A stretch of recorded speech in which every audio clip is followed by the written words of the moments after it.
Hey guys, this is Northville Tech. In this video, we're going to learn how to sign up for Estee Lauder.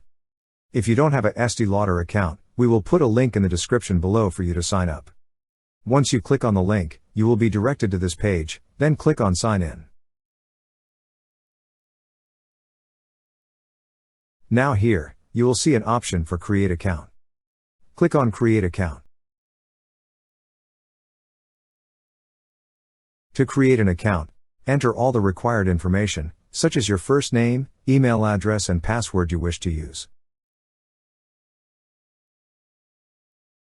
After entering all the required information, click on the Create Account button.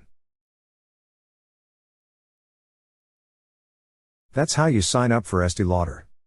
Thank you so much guys for watching, and if you have not yet subscribed to our YouTube channel, please subscribe to our YouTube channel as we create tech videos almost every day.